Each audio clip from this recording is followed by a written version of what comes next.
O apoio e valorização à vida à distância é um tratamento espiritual desenvolvido pelo Centro Espírita Fé, Amor e Caridade de Tramandaí. Este trabalho é realizado há 8 anos sob a coordenação espiritual de Ivone Pereira e demais benfeitores. Este tratamento espiritual visa atender o indivíduo em suas necessidades, bem como assistência espiritual de toda a família, encarnados e desencarnados. O tratamento deve ser realizado por 6 semanas, durante todas as segundas-feiras, no horário das 16 horas até as 16h30. Cada assistido deve permanecer conectado com a equipe espiritual, iniciando pela prece simples de abertura. Logo após, deve iniciar a leitura do Evangelho segundo o Espiritismo, no capítulo e item sugerido anteriormente.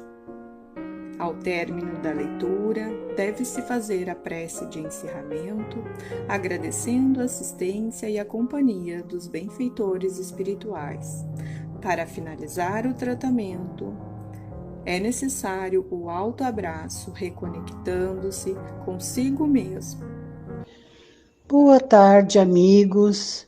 Bem-vindos a este trabalho de atendimento espiritual à distância, apoio e valorização da vida, sob a coordenação espiritual de Ivone Amaral Pereira. Vamos nos colocar em sintonia com essa equipe de benfeitores espirituais para nos acompanhar neste momento de fé, amor e caridade através da prece de abertura. Pai nosso que estás em toda parte, santificado seja o teu nome, no louvor de todas as criaturas. Venha a nós o teu reino de amor e sabedoria. Seja feita a tua vontade, acima de nossos desejos, tanto na terra quanto nos círculos espirituais. O pão nosso da mente e do corpo dá-nos hoje. Perdoa as nossas dívidas, ensinando-nos a perdoar nossos devedores com o esquecimento de todo mal. Não permitas que venhamos a cair sob os golpes da tentação de nossa própria inferioridade. Livra-nos do mal que ainda reside em nós mesmos, porque só em ti brilha a luz eterna do reino e do poder, da glória e da paz, da justiça e do amor para sempre. Assim seja. Do Evangelho segundo o Espiritismo, capítulo 2. A realeza de Jesus. O reino de Jesus não é deste mundo, é o que cada um compreende. Mas sobre a terra não terá também uma realeza? O título de rei não implica sempre no exercício de um poder temporal. Ele é dado por um consentimento unânime àquele que seu gênio coloca em primeiro plano, em uma ordem de ideias quaisquer, que domina seu século e influi sobre o progresso da humanidade.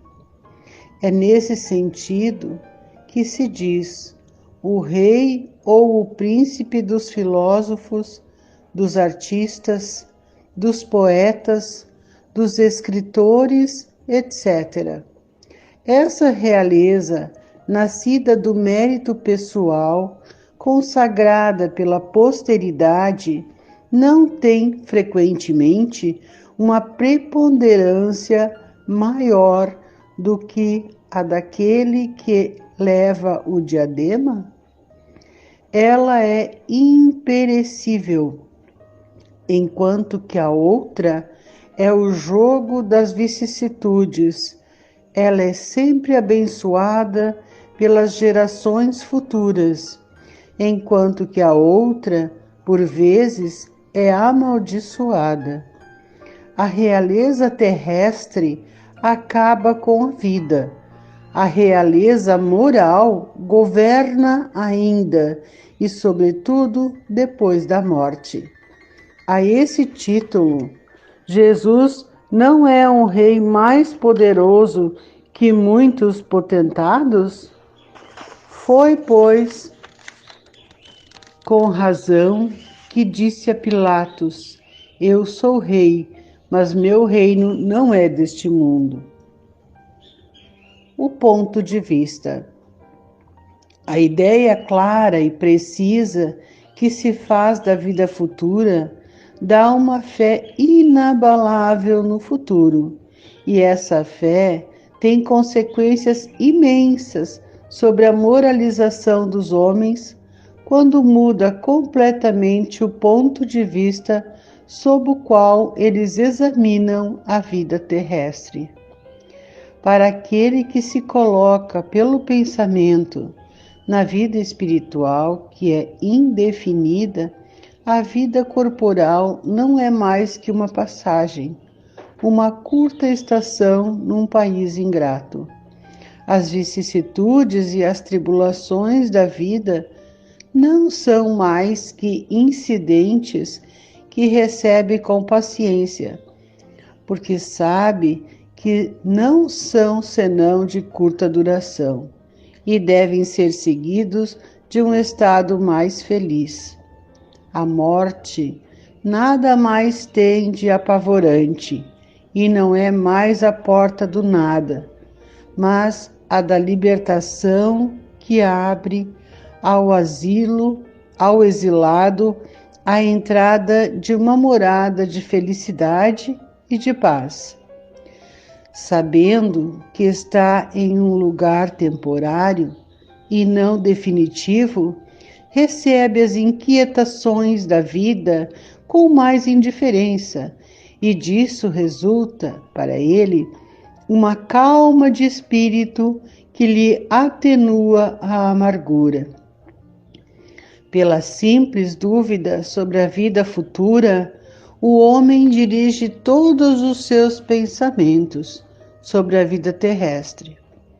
Incerto do futuro, dá tudo ao presente, não entrevendo bens mais preciosos que os da terra. Ele é como a criança, que não vê nada além dos seus brinquedos. Para obtê-los, não há nada que não faça. A perda do menor dos seus bens é uma tristeza pungente, uma decepção, uma esperança frustrada, uma ambição não satisfeita, uma injustiça de que é vítima. O orgulho ou a vaidade feridos são igualmente tormentos que fazem da sua vida uma angústia perpétua, dando-se assim, voluntariamente, uma verdadeira tortura de todos os instantes. Tomando seu ponto de vista da vida terrestre, no centro da qual está colocado, tudo torna ao seu redor proporções vastas. O mal que o atinge, como o bem que compete aos outros, tudo adquire, aos seus olhos, uma grande importância. Ocorre o mesmo com aquele que está no interior de uma cidade, onde tudo parece grande, os homens de projeção, como os monumentos. Mas, se transporte para sobre a montanha, e homens e coisas vão lhe parecer bem pequenos. Assim ocorre com aquele que encara a vida terrestre sob o ponto de vista da vida futura. A humanidade como as estrelas do firmamento, se perde na imensidão. Ele se apercebe então que grandes e pequenos estão confundidos como as formigas sobre um torrão de terra, que proletários e potentados são do mesmo talhe, e lamenta esses homens efêmeros que dão tanta inquietação para conquistar um lugar que os eleve tão pouco e que devem manter por tão pouco tempo. É assim que a importância atribuída aos bens terrestres está sempre na razão inversa da fé na vida futura. Se todo homem pensasse desse modo, dir-se-á ninguém se ocupando mais com as coisas da terra, tudo periclitará. Não. O homem procura instintivamente seu bem-estar, e mesmo com a certeza de não estar senão um pouco tempo num lugar, por pouco tempo num lugar, ainda quer aí estar melhor, ou o menos mal possível. Não há ninguém que, achando um espinho sob sua mão, não lhe o tire para não ser picado. Ora, a procura de bem-estar força o homem a melhorar todas as coisas, possuído que está no instinto de progresso e da conservação que está nas leis da natureza. Ele trabalha, pois, por necessidade, por gosto e por dever, e nisso cumpre os desígnios da providência que o colocou sobre a terra para esse fim. Somente aquele que considera o futuro não atribui ao presente senão uma importância relativa, e se consola facilmente com seus fracassos, pensando na destinação que o espera. Deus não condena, pois, os prazeres terrestres, mas o abuso desses prazeres em prejuízo das coisas da alma. É ainda contra esse abuso que estão prevenidos aqueles que se aplicam estas palavras de Jesus: meu reino não é deste mundo. Aquele que se identifica com a vida futura é semelhante a um homem rico que perde uma pequena soma sem com isso se perturbar. Aquele que concentra seus pensamentos sobre a vida terrestre é como um homem pobre que perde tudo o que possui e se desespera. O Espiritismo expande o pensamento e lhe abre novos horizontes. Em lugar dessa visão estreita e mesquinha que o concentra sobre a vida presente, que faz do instante que passa sobre a terra única e frágil base do futuro eterno, ele mostra que essa vida não é senão um elo no conjunto harmonioso e grandioso da obra do Cristo, Criador. Mostra a solidariedade que liga todas as existências do mesmo ser, todos os seres de um mesmo mundo e os seres de todos os mundos. Dá, assim, uma base e uma razão de ser a fraternidade universal, enquanto que a doutrina da criação da alma, no momento do nascimento de cada corpo, torna todos os seres estranhos uns aos outros. Essa solidariedade das partes de um mesmo todo explica o que é inexplicável, se considerar apenas uma parte. É esse conjunto que, ao tempo do Cristo, os homens não teriam compreendido, e por isso ele reservou o conhecimento para outros tempos. Instruções dos Espíritos. Uma realeza terrestre. Quem melhor do que eu poderá compreender a verdade destas palavras de nosso Senhor? Meu reino não é deste mundo? O orgulho me perdeu sobre a terra. Quem, pois, compreenderia a insignificância dos reinos deste mundo, se eu não o compreendesse? Que carregarei comigo da minha realeza terrestre? Nada, absolutamente nada. E como para tomar a lição mais terrível, ela não me seguiu até o túmulo. Rainha eu fui entre os homens. Rainha eu acreditava entrar no reino dos céus. Que desilusão, que humilhação, quando em lugar de ser ali recebida como soberana, vi acima de mim, mas bem acima, homens que eu acreditava bem pequenos e que desprezei porque não eram de um sangue nobre. Então eu compreendi a esterilidade das honras e das grandezas que se procura com tanta avidez sobre a terra. Para se preparar um lugar neste reino, é preciso a abnegação, a humildade, a caridade em toda a sua prática celeste, a benevolência para com todos. Não se vos pergunta o que fostes, que posição ocupastes, mas o bem que haveis feito, as lágrimas que enxugastes.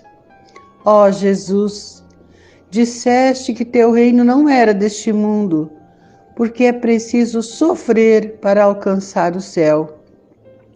E os degraus do trono não nos aproximam dele. São os caminhos mais penosos da vida que a ele conduzem. Procurai, pois, seu caminho através das sarças e dos espinhos, e não entre as flores. Os homens correm atrás dos bens terrestres, como se os devessem guardar para sempre. Mas aqui não há mais ilusões. Eles se apercebem logo de que não agarraram senão uma sombra e negligenciaram os únicos bens sólidos e duráveis, os únicos que lhes são de proveito na morada celeste, os únicos que podem a ela lhes dar acesso. Tende piedade daqueles que não ganharam o reino dos céus. Ajudai-os com as vossas preces, porque a prece aproxima o homem do Altíssimo. É o traço de união entre o céu e a terra. Não o esqueçais. Uma Rainha de França, Havre, 1863. Finalizamos este momento agradecendo o apoio de nossos amigos espirituais que nos acompanharam, seguindo confiantes e perseverantes na valorização de nossa vida e no Evangelho de Jesus, com a prece aos espíritos protetores do Evangelho segundo o Espiritismo. Espíritos sábios e benevolentes, mensageiros de Deus, cuja missão é assistir os homens e conduzi-los no bom caminho, sustentai-me nas provas desta vida, dai-me a força de suportá-las sem murmurar. Desviai de mim os maus pensamentos e fazei com que eu não dê acesso a nenhum dos maus espíritos que tentarem me induzir ao mal. Esclarecei minha consciência sobre meus defeitos e elevai de sobre meus olhos o véu do orgulho que poderia impedir-me de os perceber e confessá-los a mim mesmo. Vós, sobretudo, meu anjo guardião, que velais mais particularmente por mim, e vós todos, espíritos protetores, que vos interessais por mim, fazei com que me torne digno da vossa benevolência. Conheceis as minhas necessidades, que elas sejam satisfeitas segundo a vontade de Deus. Que assim seja. Permaneça nesse instante, sentado confortavelmente, para realizar o autoabraço.